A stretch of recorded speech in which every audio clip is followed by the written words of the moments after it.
powered down. Hello, friends. This is After 83 Weeks. Tonight we are talking all about Monday Night Impact, a big potential return to WWE, and absolutely anything else that you would like to ask of the man, WWE Hall of Famer Eric Bischoff, who is joining us live tonight to share his thoughts on all the latest news and such. Hey, sir, how you doing? I am just overwhelmed. I don't blame you one bit. I don't blame you. We got all of our friends hanging out here with us tonight, too. George Hermoza, Adam Woods, and one Steve Kaufmann, the Superstars bunch, I was going to say. I like that. Can we get your full attention, Gina? I'm gonna say, do you think I can still buy some of this stuff from the WWF catalog? Did you call the number? I don't know, but there's some stuff in here that looks really, really cool. You lost your mind, kid? No, there's a Macho Man Check bandana. eBay, sir.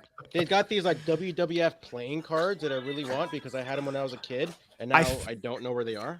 I found those at a thrift mall in Las Vegas. I'll send you an address. I was just in Las Vegas, damn it. Sorry. Okay, I am not taking any trips You to guys the are thrift mall losing for any me. of you. You Yes. guys This we're is 2 minutes talk. into the show and I'm falling asleep just listening to you guys talk. There's Bring it back. there's big news. There's stuff to talk about. Yeah. We're talking about Yes. comic book shops in Las Vegas for crying out loud. Yeah, not the nerdy stuff. Well, let's talk about wrestling now. All right. Okay, All of right our keep your insults to yourself. All of our friends are hanging out in the chat too. They are lit tonight. So good to see you all here. I'm not going to even name you all because you all are just already chitty chatting away. They are giving us their opinions, and of course, now it is time to get to your opinion, Eric. So. You spoke this week on Strictly Business, also available on ad-free shows. Everybody should tune in and listen to it. That'll be going up today. It went up this morning, yes. It went up this morning. All right. I have taken Way it to in. stay, I assume way to many stay of on you top have of as things. well. Way to stay on top of things, Christy. Thanks. Well, remember I accidentally said the thing before, so I don't want to spoil That's all right. I'm just myself. having fun. I'm just having It was fun. live on ad-free shows this week, and if you go to adfreeshows.com, you could have seen it recorded live Tuesday, which is where the confusion's happening now.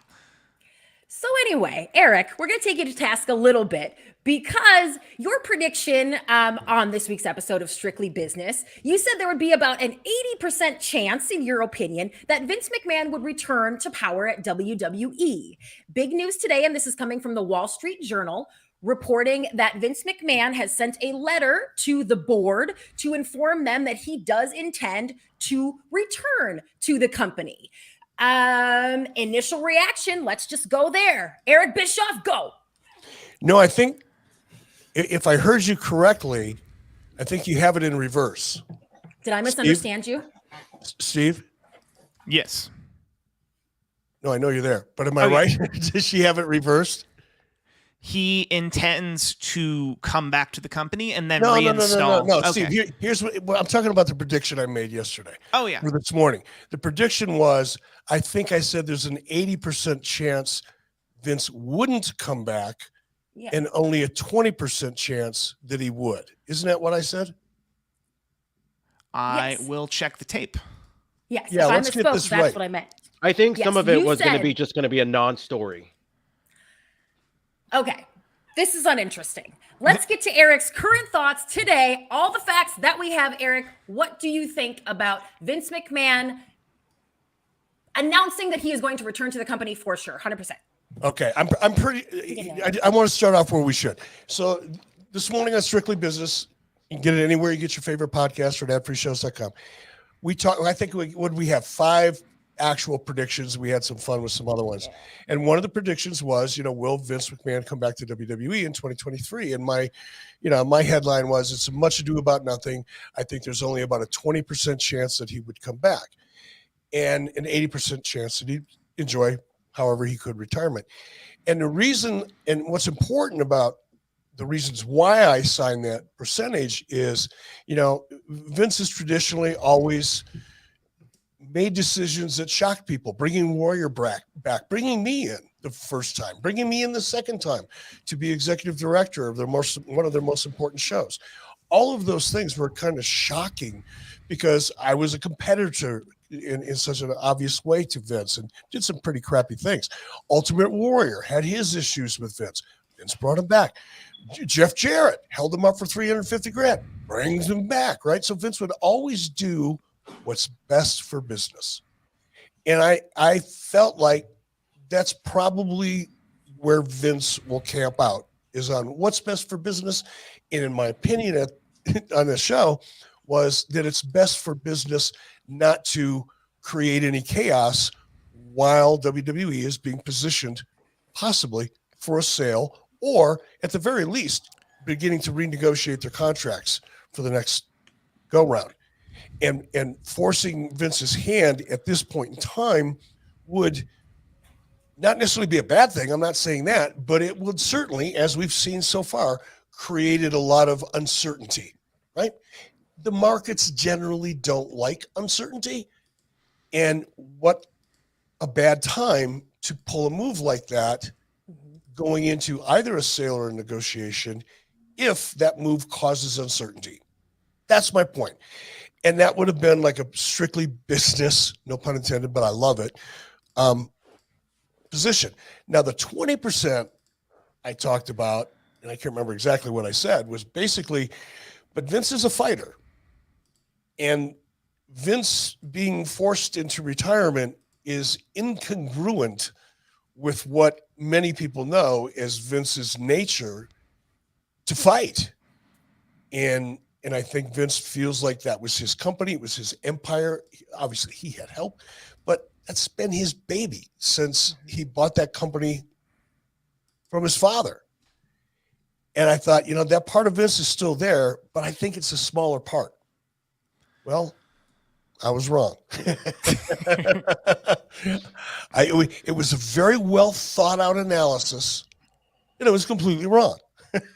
The same day he announces he's coming back, I dropped my predictions for the entire year of 2023, one of which was Vince McMahon. No, it was number one, the most important prediction. And of course, he sends his press release hours after my incorrect prediction drops. But I got a lot of the other ones right. You did. And, even as I heard you saying that, Eric, I thought that makes a lot of sense. That does jive with what we know about Vince McMahon publicly. On the other hand, I think we also know him to be what I would call a proud man. And all the conversation the last couple months or since he's been gone about how great the company is doing, stock prices up, things go better behind the scenes without Vince, and business is better without Vince. Are we not surprised that he didn't want to let that conversation go on too long and for it ultimately to affect his legacy to the point that people are going, yeah, he did all that great stuff, sure. But look about when he was gone, everything was better. I understand your question, but I think, now I haven't read everything that's come out in the last couple of hours. I've seen some of the bigger headlines and a couple other emails and stories, but I think Vince is, his reason for coming back and making this move is to aggressively pursue a sale. Mm-hmm. So in that case, I don't think that matters, because if he sells the company, he's not going to be running it anymore. And whether things ran better with him or without him is an irrelevant, it's a moot point, because whoever buys it isn't going to have Vince McMahon running it anyway. Right. Okay. They're going to run it. So no, I think this is Vince's exit strategy. And whether it'll run better with him or without him isn't really a discussion in an exit strategy like that. Mm-hmm. Not, again, as I've proven today, I could be wrong, but if you just break down the motivation, why he's doing it, what he said publicly, and then what that means going forward in the event of a sale, I just don't think that's a factor. And he needs to lose, I believe, 2 board seats. He needs to move 2 board seats to have them vote for him to come back. And 3. I think the only way 3. And I think the only way he's going to do that is if he's saying sale now, that those 3 people are going to benefit from a sale. That I don't know. Now you're talking, I mean, yes. I'm not saying that you're wrong. I'm sure that is a portion of it, but there's probably a lot of other issues. I think that's reading a little too much into it at this point. Who knows? Got it. Look, I think I don't know. None of us know, right? I have never been involved in something like this in my life. The closest thing I got to it was an acquisition, and I was on the receiving end. I wasn't in the developmental or negotiation side of it, right? So I know what the ramifications of an acquisition can be, but man, the details and the drama in the, I'm going to use it here for the first time in audio form, the McManavillian drama. You need to clip that right now. There is so much legitimate Fortune 500 intrigue going on right now. And the politics. There are things going on right now that are so fascinating, just from a business perspective. Nothing creepy or wrong or underhanded. None of that. I'm not talking about that. I'm just talking about the complexity of and the timing, because of the contract negotiations and the current market conditions and all that. Just the timing and the complexity of this thing it's going to be a movie. I hope that I could get involved in producing that one, but it will be a movie because this is all public domain, baby. You don't need any rights. I've been really surprised that they were able to keep this letter that he sent the board. Reportedly was at the end of December. So, I mean, it's been maybe, let's say, a week or so, possibly more. I can't believe that this news didn't get out sooner, Eric. Have you heard any rumblings about this? No. But I don't talk to anybody. I don't hear any news. Actually, I get more news from Steve than I find on my own. Because we do the shows together. We do 83 weeks together, and we do Strictly Business together. We do this together. And typically during the week, we're doing one or two other things. So I talk to Steve all the time, and I always say, "Hey, what's new today?" Or we'll get engaged in a conversation, and he'll tell me what you guys all know. Yeah, and that's where I get most of my information. So no, I don't. I'll point out as well. I get half of my information from John Alba, who is joining us now, and says, "I don't agree with Eric's point about Vince not running WWE. If there's a sale, we'll dig into it on Strictly Business next week, but Dana White sold the UFC on the condition that he had control over the product." Oh, see, that's why I like doing Strictly Business with John Alba, because he's a smart one. He is. That's a good angle. And I think if you could clone two characters, two personalities, the DNA and all the other wiring that goes into the development of the frontal cortex of the human being, I would imagine if you put those two together or find two that could be more closely aligned, it would be Dana White and Vince McMahon. Somehow or another, in another universe, those two were related. And I think that that's not a bad point. I mean, all right, let's have some fun. Have some fun. Yeah, I mean, Irish, Northeastern backgrounds. I mean, crazier things have happened, right? So, the thing that we do know, right? If Vince comes back to negotiate a sale and moves these 3 board seats and what have you, right? One thing that we do know is when the alleged scandal first broke out about Vince McMahon, right? This stock kind of took a hit, right? And the one thing that we feared, a lot of people feared during, I would say, with the better part of a decade, was if Vince left, that would kind of be the death knell to the stock, right? So would Vince McMahon coming back take a hit to the stock that would basically make whatever potential suitor kind of get it for maybe less than what they probably would have right now? First off, I can't really answer that question because we're trying to get into the minds of what the shareholders in the stock market might do. Trust me, if I had any skill and ability, even if I thought I did in that regard, I wouldn't be sitting here talking to you. I'd be working on Wall Street. I'd be working the stock market. And to me, with the stock market is, I know people are in it. People are really good at it. I've got some friends that are very, very successful in that world, but I'm not one of them. And I certainly couldn't predict what the stock's going to do. But let's look at what's it done today. It's up, 12% after market? It's up I only have one from 2% an on the hour day, ago. but aftermarket it jumped Jumped 10% after hours. 10% after hours. Okay. $8. So- 8 out of 72. Yeah. The point is, the news has increased the value of the stock. So it's kind of hard nobody's going to know anything until they do. And there's so many moving pieces, again, because it's so complex, that we're just going to have to go along for this ride. And it's going to be a fascinating journey, really. All I know is my sister works at Walt Disney World, and I want her to be able to get me WrestleMania tickets. Is that how this is all going to end? Fingers crossed. Maybe I have friends who work at Universal Studios. Same deal. If they're poised for a sale. Well, let me know because I kind of need some Universal tickets. But on less of a light note, I just can't help but notice that whatever Vince is doing and whatever WWE is doing in their publicity department or Wall Street Journal, however they're playing into it, no one is discussing the allegations against him regarding paying women off for sexual allegations, right? That has essentially been eliminated from the conversation altogether. I haven't seen that. Every time I see a reference to Vince McMahon today, that's like the first paragraph. Oh, really?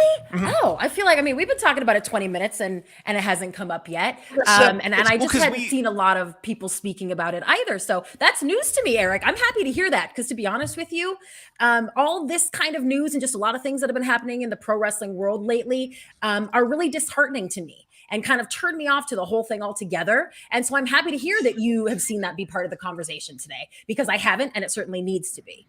No, I think, I think the last thing I read was on Wrestling Inc. And it was, I'm pretty sure it was Wrestling Inc. And it was kind of how it opened up. Weeks, months after, being forced into retirement as a result of a scandal, blah, blah, blah, blah, blah. Here we are today. That's how that article opened up. So Wall Street Journal, amid a misconduct probe is pretty forgiving. But I think a lot of other places were less forgiving in the opening paragraph. And the reason we're not talking about it is because it's been talked about to death in our circles. Mm-hmm. Clearly, Christy would like to put it back on the table. I don't want to dampen the severity of the allegations. But I do, the news today is that he still wants to come back and probably can.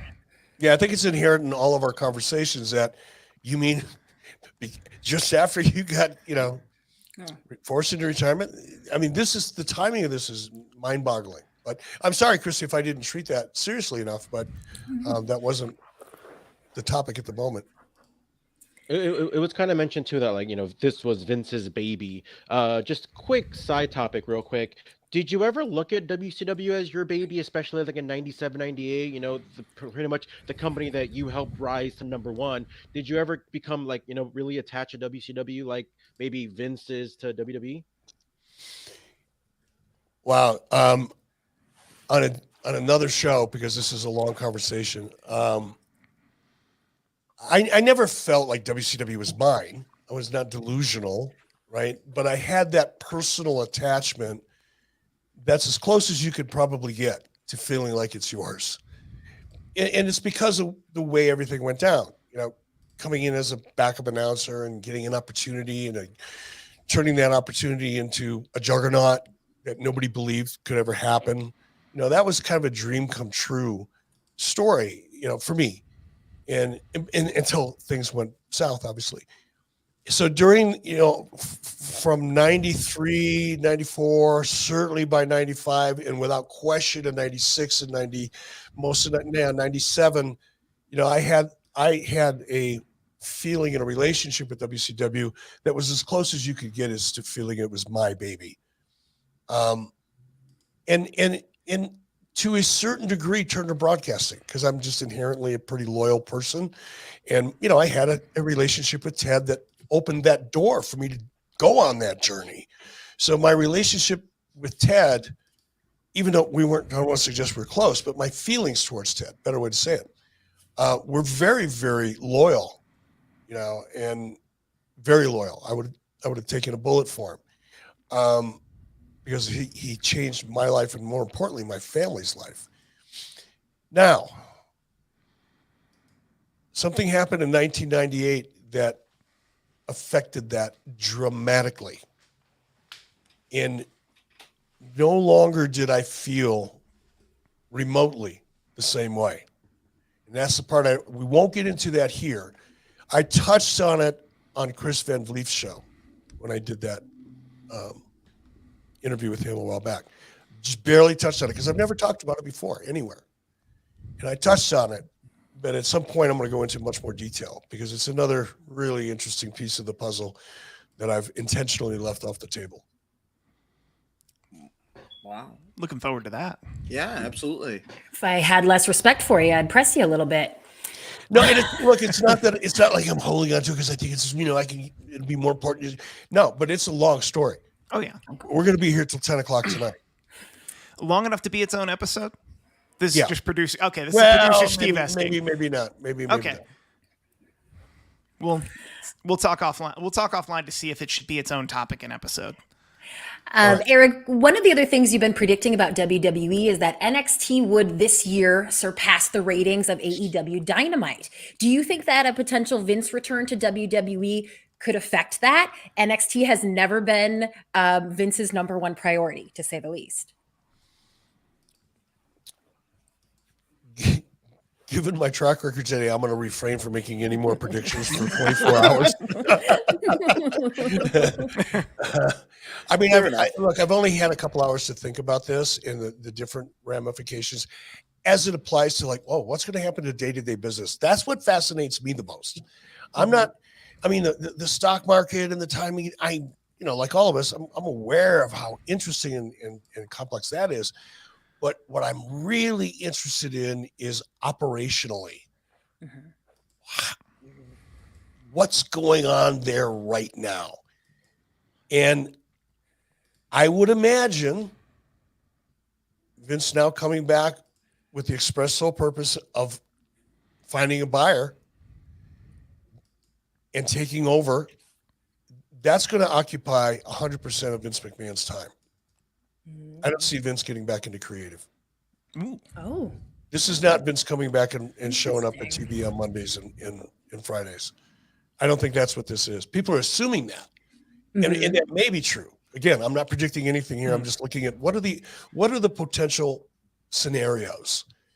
And I think the potential scenario of Vince coming back and overseeing with the granular detail that I know, because I experienced it, he does or did, that is a time sucker.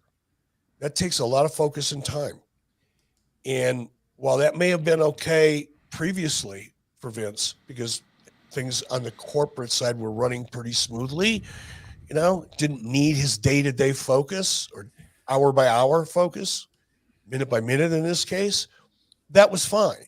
Vince could keep his foot in the creative pool as much as he chose to, because the other side of the business didn't suffer. It wasn't as dependent upon him in his attention. Mm-hmm. That's not true anymore.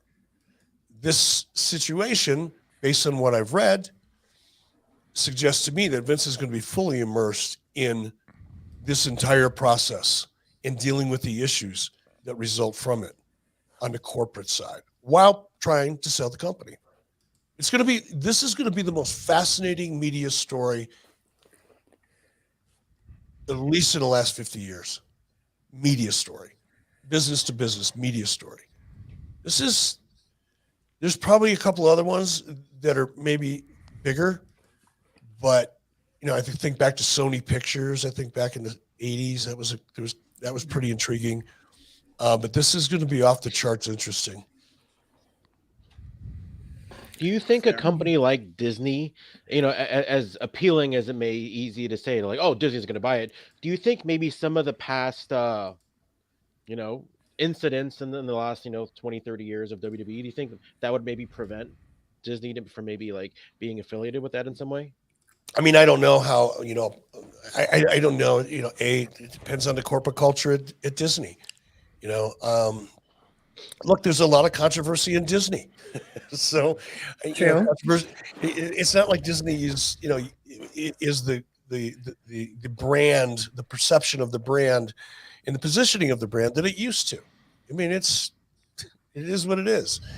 I don't think they'd be afraid of whatever happened before the acquisition didn't happen under their watch.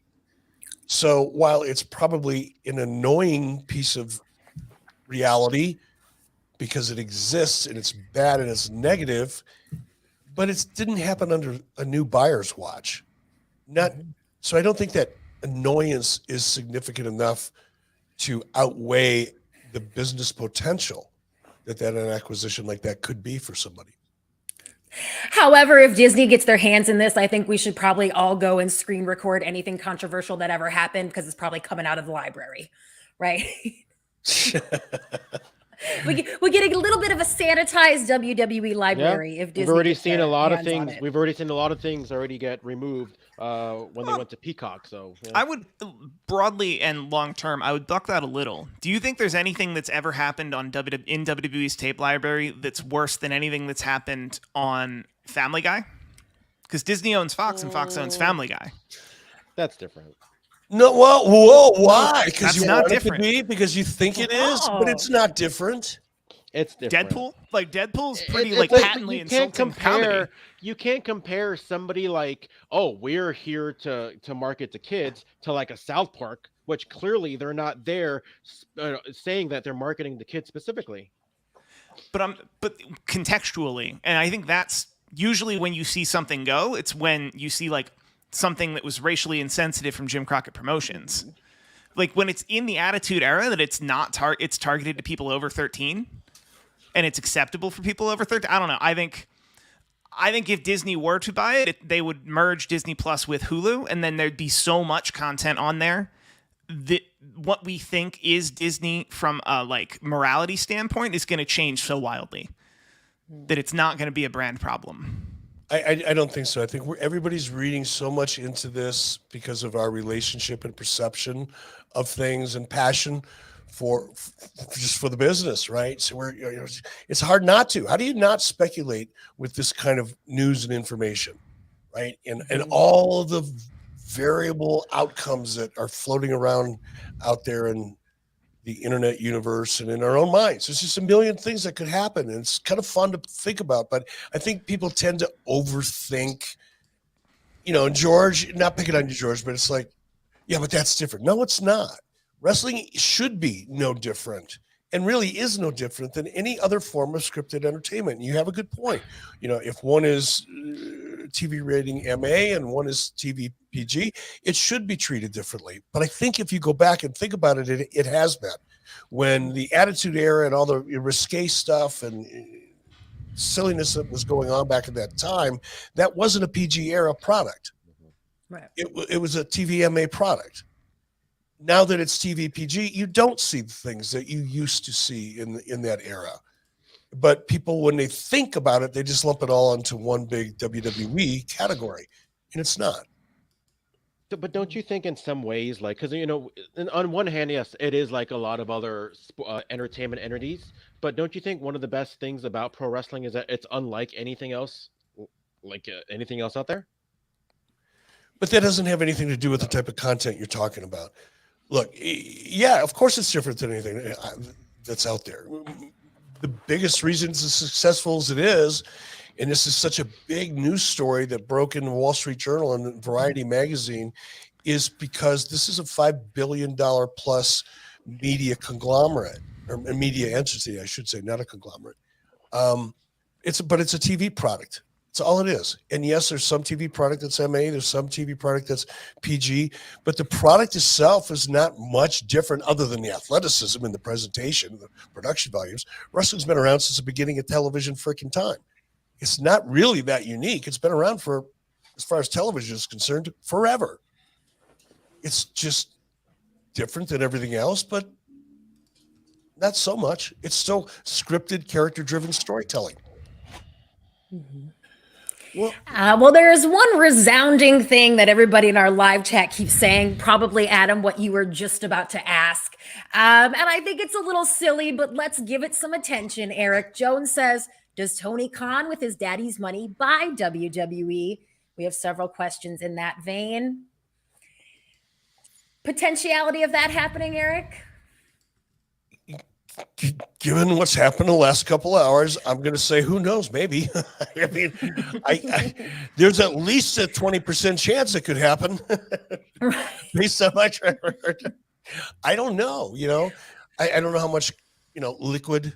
I don't know how much, money the Khan family would be willing to put into wrestling. It's one thing to start your own wrestling company with $100 million budget for a 3-year plan or a 5-year plan. It's another thing to buy a $5 billion company. Right. Yeah, I don't know, man. The Khans are worth roughly $12 billion, so they would need outside investment to come up with $5 billion. If it's even you want to pitch it, Eric? Yeah. Let's see. It's either that or have sushi dinner next week in Denver. No, I'm going to have sushi. Thanks. That sounds great. Well, speaking of somebody that, going back to Disney, somebody that has a active contract of some respect of a Disney conglomerate is Dana White, right? Dana White and the UFC are on ESPN, which is a subsidiary of Disney. Right, Dana White is recently in the news with a domestic spat that happened New Year's Eve with his wife. Now, where I think it kind of makes sense and it's topical here is Dana White was also promoting a slap fighting league that was going to be on TBS programming, actually after AEW circa next week.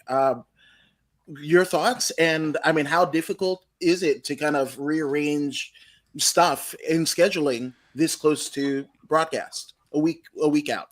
No, it's probably not that difficult. The only difficulty, I think, and I'm just guessing here, but I think there's so much I don't know because I'm not following that story at all. So has TBS postponed the show or have they canceled it? The TV debut has been delayed 1 week. Is the latest news. Delayed 1 week can say a lot of things. It could be we're having meetings right now and we're not sure what we're going to do, so we're going to wait at least a week. Or it could mean the show's not done. We need another week in post-production. We don't know. Now, in either case, you're postponing a show a week. What does that do? You've got some marketing and some advertising you probably have done. That's fortunate. That's an expense because you've spent the money to do it and you can't get it back. So you're taking a hit there. And the only other hiccup would be if you had sponsors or advertisers that were that show only, like they only wanted to be in that show, or Dana, as the producer, has a sponsorship, in-show sponsorship, where the sponsor is expecting sponsorship on that night. So what do? You pick up a phone and you say, hey, we're delayed a week. You're still going to get everything you're going to get. You're just going to get it next week instead of this week. It's not a big deal. Mm-hmm. That's and you're going to have to pull something out of your library that you already own. You've already paid the licensing fees for it. You can air it as many times as you want on your network throughout the year. You pull something off the rack and you'll slip it in that time slot because it's a late night time slot anyway. It's not that big a deal. Well, Eric, I think you might be onto something there that they're simply just buying themselves some time. A well-known MMA journalist named Jeremy Botter said, a Warner Media source tells me Dana White's Power Slap series is no longer listed on any internal programming schedules and all ad spots have been dropped. The death of the deal is basically just paperwork at this point. So you might have... that doesn't sound pretty. Yeah. What's that source? That's from an MMA journalist named Jeremy Botter. I don't know him. He's verified and well, that cost him $8. Yeah, exactly. Yeah, verified or Twitter Blue verified. I can get my dog verified for $8. That's a worthwhile investment. No, I mean, kind of, entrenched in the MMA deal, right? And as of a couple hours ago, there was no postponement. Any, mention of Power Slap or what have you. If you click the link on the Warner Media website, it was a broken link. Where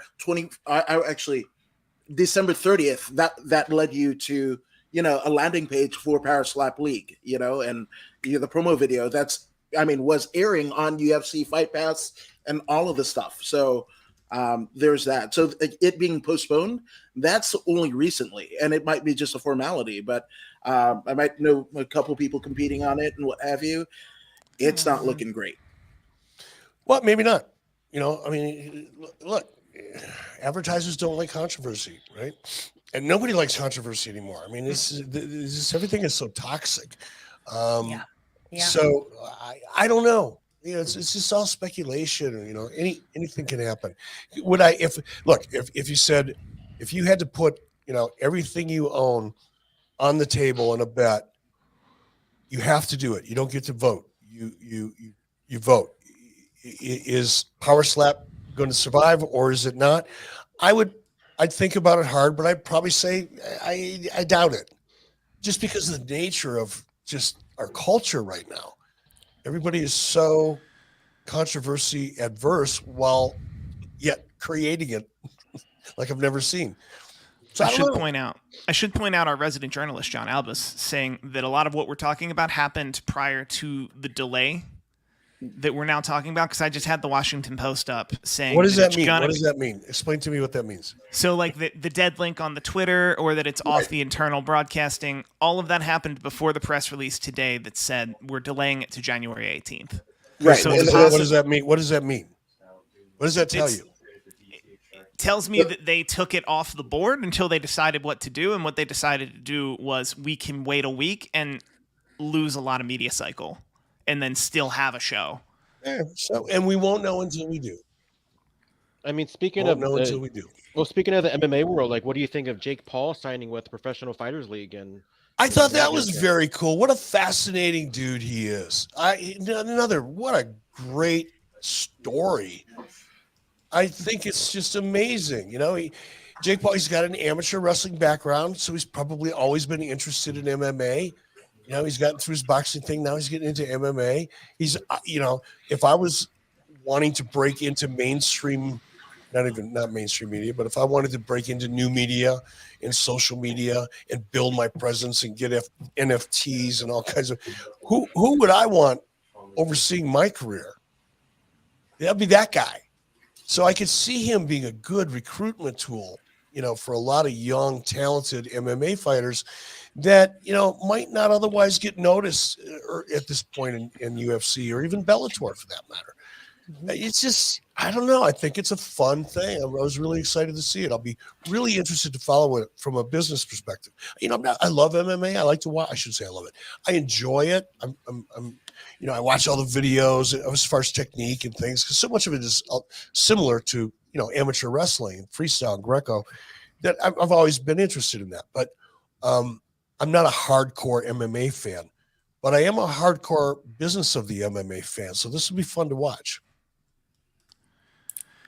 Well, and let's get to, you guys can all keep your questions coming about Dana, Vince, or whatever else you'd like, but let's get to this super chat from our friend, Mr. Whisper. Thank you so much for this one. And he said, Eric, I once asked you how you get a giant over and you didn't like it. You said, let him be a damn giant. However, since that time, people like Omo, Satnam Singh are playing the giant role, but aren't over with fans. In your opinion, why is this?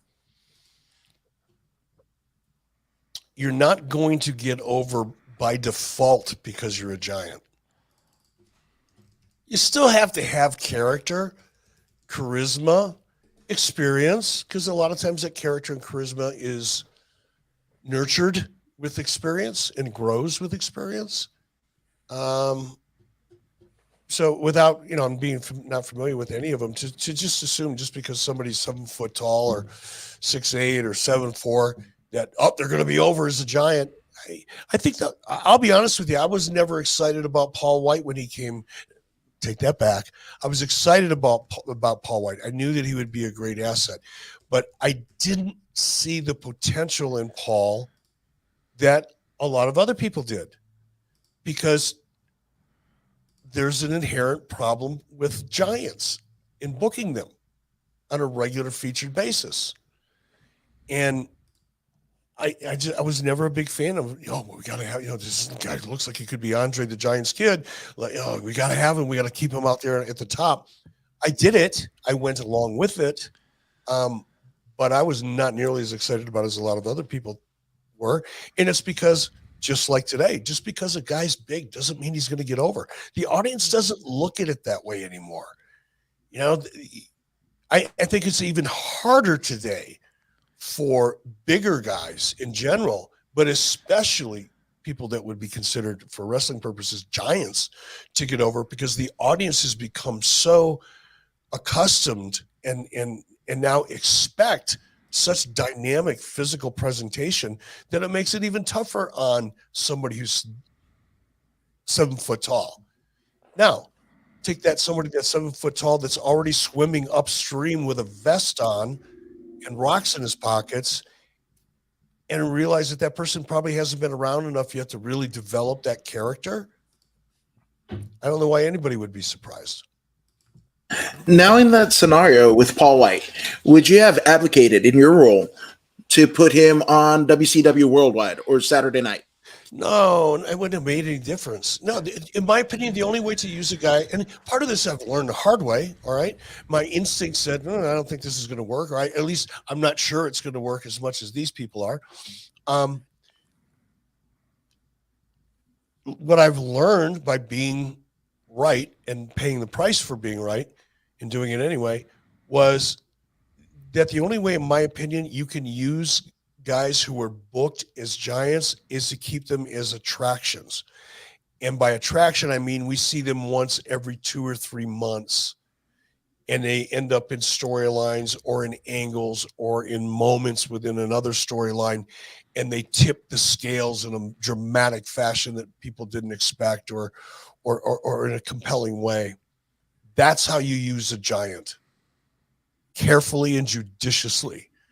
But to have guys out having matches on TV that don't really need a giant, or the fact that they are giants, really matter all that much to the audience, because they've seen a lot of it.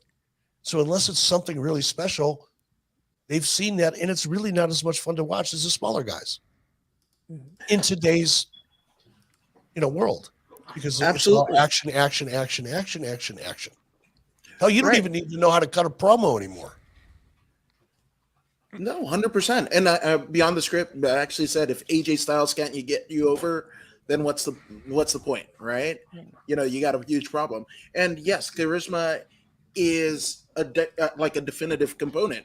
But when I saw Satnam Sting, and right now Satnam and Omos are pretty much interchangeable, right? But when I saw Satnam Sting as a 7-foot giant on on AEW's YouTube show, and I was like, it didn't sit right with me. Charisma or not, and what have you, like, why even have the guy on your roster if you're going to put him on, like, not even C-string, viewing?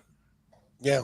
Well, I mean, like I say, I've said this every time I've had a discussion about giants, or specifically Paul White. I always go back to Paul is is probably still a phenomenal athlete and a wonderful guy to work with, a super professional, easy, smart, but they're so hard to book. How do you get sympathy on a giant?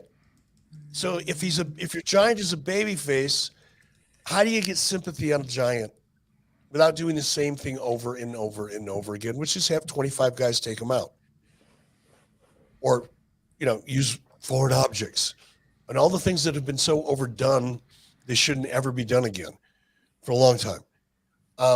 That's if he's a babyface. Now, if your giant is a heel, how do you beat the hell out of the heel? Or do you have your heel just constantly eat up all your baby faces? If he's a giant and he's unbeatable, well, he can't be a heel, not for long. It's just they're too hard to book. But if you use them judiciously once a quarter, maybe, there's great ways to use them as this secret weapon, for example, or something to tip the scales that nobody ever expected would happen, and bail a babyface out of a situation, storyline-wise. But you can't do that very often, or that gets old too. Yeah. So macro-wise, they need to be like a front office worker so that you can pay them a decent salary, and then you just wheel them out like 2 to 5 times a year, and then they're an attraction. I'm just coming up with that on the spot. Love Head it. of Love HR it. is also Satnam Singh. Shut up. Get that respect. All right, we got to get to some more of our super chats from our live fans. Now, I'm going to say these are rhetorical questions. Josh is really trying to get you fired up, Eric. So let me just read these. Is it true you thought the Shockmaster was one Dungeon of Doom feud away from superstardom? Insiders say you almost quit WCW for not implementing that idea. That is preposterous, Josh, but perhaps not as preposterous as this. He also asked, is it true that you pushed hard to team Fred Ottman up with Glacier and that you were going to call them Glacier Shock? Insiders say you pushed for it, Eric. Somehow I feel you're going to tell us that's not true. So somebody's into the tequila. Tequila. And no judgment here, Josh. No judgment whatsoever. Lane wants to know, Eric, if you had been a wrestler, what gimmick would you have given yourself? Have fun with this one. Karate Man. I don't know. That's a good question. You know, I never thought of myself as a character. I played myself. Yeah. So I don't know. I'd have to give some thought to that. I'd probably be a smarmy attorney. I'd be a good smarmy attorney. Yeah. I'd like that. Yeah, I think that works. Your martial arts counterpart. Nobody really. What'd you say, George? No, your martial arts counterpart in Bruce Pritchard gave himself brother love. Like I was thinking. I mean, you did officiate a wedding, right? A couple of them on WWE TV. So I mean, evil, kind of preacher gimmick. That's what I'm feeling. Yeah, that's not bad. I mean, it would be kind of not a rip-off. It would be an evolution of the Brother Love character. But wouldn't that be funny? Yes. Wouldn't that be hilarious? That would be fun to do. Yeah, that would be kind of funny. Then again, what do you do with that? Because how do you get heat on? How do you become an evil minister?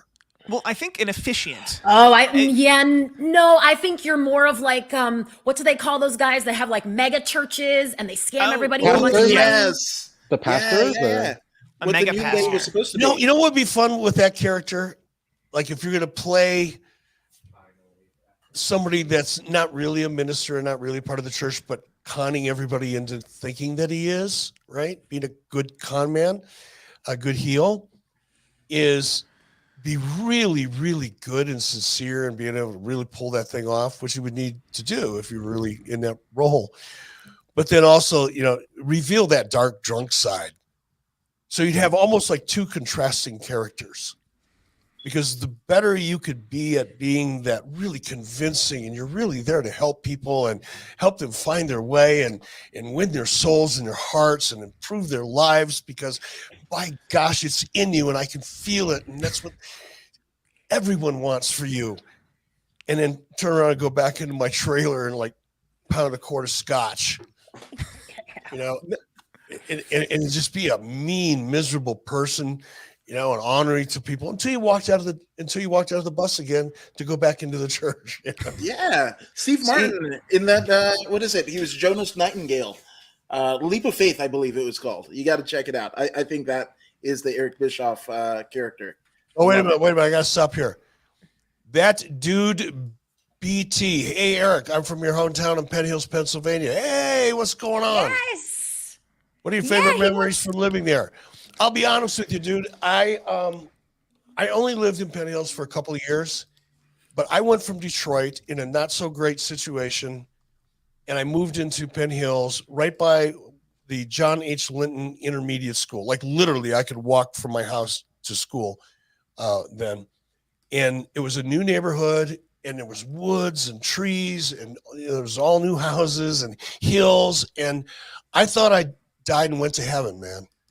And I had a man a guy that lived across the street from me. His name was Bob Racy. And he was about 26 when I moved there. I was about 14, and he became kind of a big brother to me. Did a lot of things with me that my dad wasn't able to do with me, because my dad was paralyzed at the time. It had been for a long time.